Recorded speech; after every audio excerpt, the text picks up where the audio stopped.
C'est l'été en Europe, la saison des vacances, des petites transhumances et cette année dans les valises, peut-être aussi le coronavirus qu'on transporte avec soi. On fait un point sur cette actualité avec nos deux invités, Patrick Pelloux, président de l'Association des médecins urgentistes de France, et avec le professeur Didier Pittet. Vous êtes le père du gel hydroalcoolique, infectiologue aux hôpitaux universitaires de Genève. Vous présidez également la mission indépendante d'évaluation de la gestion de la crise du coronavirus qui a été mise en place le mois dernier en France. Bonsoir à vous deux. Merci d'avoir accepté notre invitation. Alors, la France a annoncé tout à l'heure de nouvelles mesures. Le Premier ministre Jean Castex s'en est chargé depuis l'aéroport parisien de Roissy. Il a annoncé notamment des tests obligatoires pour les voyageurs arrivant de 16 pays où le virus circule fortement, dont les États-Unis et l'Algérie. On l'écoute.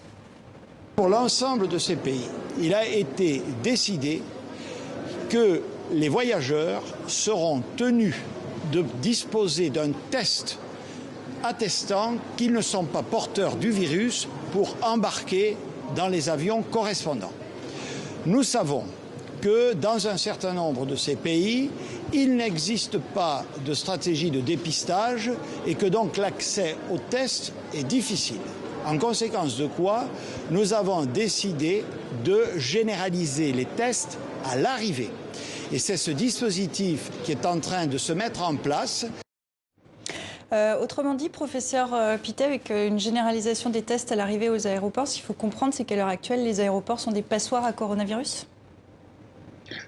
Écoutez, des passoires à coronavirus, il y a des individus qui reviennent de différents pays. Dans ces différents pays, la situation peut être plus ou moins sous contrôle. Et puis, vous pouvez être dans un pays dans lequel la situation est sous contrôle, mais avoir eu des activités à risque, comme par exemple la fréquentation de discothèques ou de situations dans lesquelles la transmission est facile, est facilitée. Et il est tout à fait logique finalement de protéger l'individu dans un pays en faisant ce qu'on appelle du dépistage. En l'occurrence, on parle de tests diagnostiques quand les personnes ont des symptômes. Ici, en l'occurrence, même si les personnes n'ont pas de symptômes, elles seront testées et il s'agit donc de dépistage à large échelle. C'est une stratégie qui a du sens, en effet. Patrick Pelloux, ce sont des décisions que vous attendiez? Ah oui, on les attendait depuis longtemps et je suis en accord avec ce que vient de dire mon collègue. Pour lutter contre cette pandémie, de toute façon, on n'a pas beaucoup d'armes. On a les gels hydroalcooliques, grâce à vous. On a les masques et on a les tests. Et ça, c'est hyper stratégique et important. Il y avait, la France a bien su gérer, en l'occurrence, le concept de la première vague, de ce qu'on appelle la première vague. On n'avait pas d'autre arme que le confinement parce qu'on n'avait pas de masque à l'époque, on tâtonnait, c'était compliqué. Là, on n'est pas du tout sur le même schéma. On connaît parfaitement cette maladie. Disons que le niveau scientifique a augmenté. Deuxièmement, le niveau de protection a augmenté aussi. Mais en effet... On sait que tous les outils sont là, pardonnez-moi, on sait que tous les outils sont là. En revanche, on n'a pas un peu l'impression d'un retard à l'allumage? Alors, quand toujours, on voit que ces décisions se prennent le 24 juillet, c'est systématique, l'OMS dit tester. Oui. La critique de la raison, et je suis tout à fait d'accord, mais disons que nous, c'est avec le principe du présent et du futur proche, là. En fait, il faut gérer, il faut qu'on ait un tour d'avance par rapport à la pandémie. Et donc, plus on va avoir de tests, et plus on va isoler, et plus on va se méfier de pays. En effet, comme a dit en fait le Premier ministre, il y a des pays qui ont laissé l'épidémie, notamment les États-Unis, ils ont laissé l'épidémie profiler. Il faut qu'on s'en protège. Professeur Pittet, je vous pose la même question. Est-ce qu'il n'y a pas un petit retard à l'allumage à l'approche d'une possible seconde vague?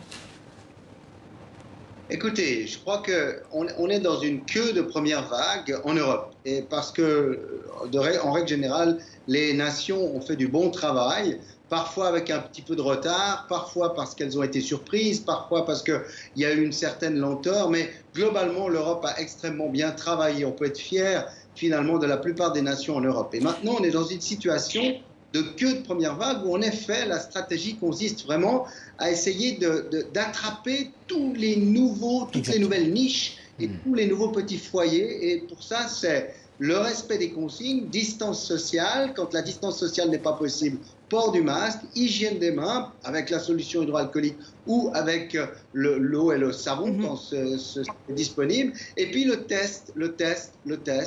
et évidemment le civisme Alors, de la population. les tests, vous en parlez, pardonnez-moi, pour parler de la situation de la France, en préparant cette émission, j'ai essayé de prendre un rendez-vous pour me faire tester à Paris. Premier rendez-vous qui m'a été proposé dans un centre Covid le 4 août. Ouais. Patrick Pelloux. Ça, c'est pas normal. Oui. Ça, c'est pas normal. Et ça, c'est pas normal. Il y a encore des retards à l'allumage. C'est comme là, j'ai une collègue qui m'a dit qu'à nouveau, dans l'Est de la France, avoir des masques et des tenues de protection, c'était compliqué. Donc là, Est-ce que, professeur Pittet, qu'on a bien tiré les leçons de ce qui s'est passé au printemps ? Écoutez, je crois qu'on a tiré vraiment toute une série de leçons.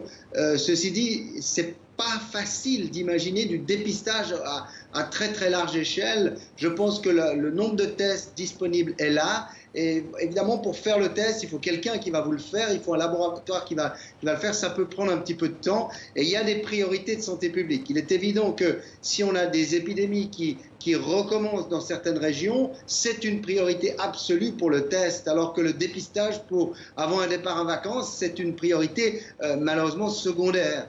Et donc, il faut bien mettre tout ça dans la balance. C'est sûr que si on pouvait proposer le test à tout le monde, tout le temps, lorsque c'est nécessaire, ça serait évidemment l'idéal. Alors, des tests, des masques, tout est là. En Europe, on voit pourtant que les cas de contamination augmentent. La section européenne de l'OMS se dit inquiète. On fait un point avec Charlotte Rotéa. En France, en Belgique ou encore en Suisse, l'épidémie repart à la hausse. Sur les plages françaises, distance de sécurité et masques ont peu de succès, alors que depuis 3 semaines, le nombre de contaminés et de clusters ne fait qu'augmenter. Plus 27% de nouveaux cas la semaine dernière en France métropolitaine. La barre des 1000 par jour a été dépassée ce jeudi. Plus de 200 foyers sont actifs. Désormais obligatoire dans tous les lieux publics intérieurs, les masques sont la priorité du gouvernement. Nous allons envoyer 40 millions de masques grand public, lavables, réutilisables 30 fois, de manière à fournir 7 millions de Français. En Suisse, depuis l'ouverture des frontières européennes, les nouveaux cas sont de plus en plus nombreux. Le seuil des 100 nouvelles infections a été passé plusieurs fois en juillet. Pas d'inquiétude du côté des autorités sanitaires. Si de nouvelles mesures doivent être prises, ce sera canton par canton. Plus particulièrement touchée, la Belgique. Plus 89% de nouvelles infections la semaine dernière, soit 220 par jour en moyenne. Pour éviter que le nombre d'hospitalisations suive la même courbe, le gouvernement belge réagit.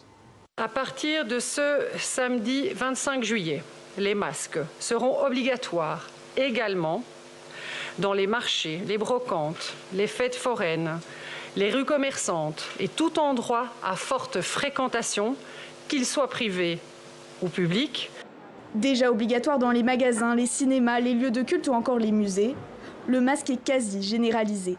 En Europe, plus de 3 millions de cas ont été déclarés depuis le début de l'épidémie. Patrick Pelloux, il faut rendre le masque obligatoire partout tout le temps. Oui, je crois. Ça devient trop compliqué. Mais oui, ça devient trop compliqué. Il faut le rendre obligatoire tout le temps parce qu'il faut un truc simple, parce qu'on est sur de la gestion de santé publique de masse, avec des gens qui comprennent plus ou moins. On a un problème avec les jeunes, ça c'est évident. On a un problème, en effet, parce qu'en fait, on a l'impression que le virus, pour ce qui est de la France, il part de l'Est, il va vers l'Ouest. Il faut rendre le masque obligatoire tout le temps. On va s'en tirer que si on fait ça, à mon avis. Patrick, je ne sais pas ce qu'en pense mon collègue. Mais... on va lui poser la question. Professeur Pittet, est-ce que vous aussi, vous recommandez le port du masque en permanence, en intérieur, en extérieur ? Alors écoutez, en théorie, le port du masque n'est utile que lorsqu'on est à une distance rapprochée, c'est-à-dire qu'on ne peut pas respecter la distance sociale, mais il est vrai que pour rendre la stratégie efficace et que tout le monde le porte à bon escient, il est plus simple finalement de le rendre obligatoire, en tout cas dans tous les lieux extérieurs, pas évidemment quand vous êtes à la maison, dans les magasins, dans les endroits où on se croise. Je crois que ce qui est le plus important encore, c'est de rappeler que avant le port du masque, il convient de se frictionner les mains. Et puis, chaque fois qu'on veut réajuster son masque, on doit aussi se frictionner les mains, de même que quand on enlève le masque. Parce qu'il y a toujours un risque, quand on porte un masque, de se contaminer, de s'auto-contaminer, puisque si ce masque est utile, eh bien, il doit être utile à quelque chose, et donc il risque d'être contaminé. Donc je crois que chaque endroit, chaque zone doit trouver sa stratégie pour que le respect du port du masque à bon escient soit le cas, et puis le respect évidemment de la distance sociale si possible et de l'hygiène des mains, qui restent les deux piliers stratégiques de la lutte. Patrick Pelloux évoquait les jeunes. C'est plus compliqué de leur faire respecter ces mesures. On voit qu'un bébé est mort ces dernières heures en Belgique. On voit aussi que des jeunes de 20 à 40 ans sont peut-être de plus en plus touchés. Est-ce que vous qui êtes épidémiologiste, vous pouvez nous dire si le virus est en train de muter ? Alors écoutez, non, le virus n'est pas en train de muter. Enfin, ce virus mute régulièrement, mais ce n'est pas un virus qui mute énormément comme le virus de la grippe, qui change de nature avec ses mutations. C'est un virus qui mute un peu, mais ces mutations n'entraînent pas de changement de caractère.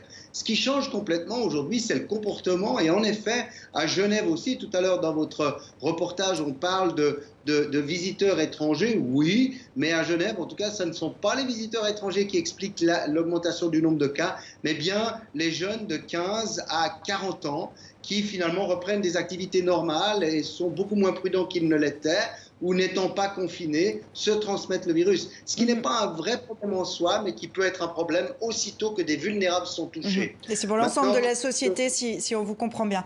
Patrick Pelloux, selon un sondage publié mercredi, le risque le plus craint par les Français à l'heure actuelle, c'est une seconde vague de virus. 66% des personnes interrogées, loin devant l'insécurité, le terrorisme, etc. Paradoxalement, on le voit, les Français relâchent leur attention sur les gestes barrières. Enfin, c'est tout un paradoxe, en fait. Oh, si avec celui-là en France, on s'en sortirait bien.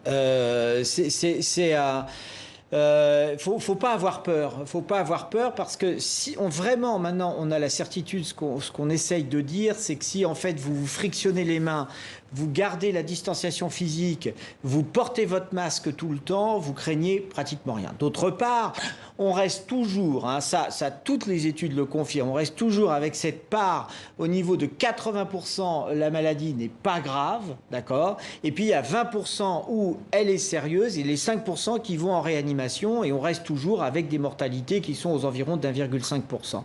Donc, il faut savoir raison garder et il faut surtout pas retomber sur on risque, cette crise et cette pandémie, elle a déjà fichu un sacré chaos avec une crise sociale qui s'annonce effroyable, une crise économique effroyable. Il faut tout faire pour pas qu'on ait la deuxième vague. Alors, est-ce que justement cette seconde vague, vous pensez que c'est un scénario, c'est une hypothèse sur laquelle vous travaillez ? Je ne suis pas... Notamment dans les hôpitaux, on a vu que le personnel hospitalisé on se prépare. Oui, on se prépare, notamment les réanimations médicales, notamment avec ce projet, et j'aurai l'occasion de le redire au Premier ministre lundi que je vais rencontrer, il faut absolument réindustrialiser la France et l'Europe sur le matériel médical pour qu'on en ait suffisamment si jamais il y a une crise. Professeur Pittet, cette hypothèse d'une seconde vague, on l'attendait à l'automne, est-ce qu'elle pourrait arriver à l'été ? Oui.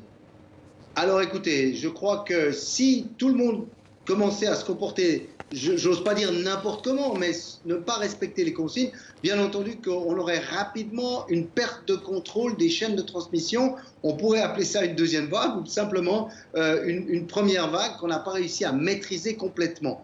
Et je crois que ça n'arrivera pas et je pense qu'en effet, nous pouvons aller à l'automne tout en respectant les consignes, comme vient de le dire mon collègue, et on n'aura pas de soucis. Mais simplement, il faut être extrêmement vigilant et se faire tester quand c'est nécessaire, bien entendu. Et merci. Et puis à l'automne, ce sera plus compliqué puisqu'il y aura d'autres virus respiratoires et donc il faudra se faire tester plus souvent. Et merci à vous deux d'avoir rappelé les bonnes consignes à respecter.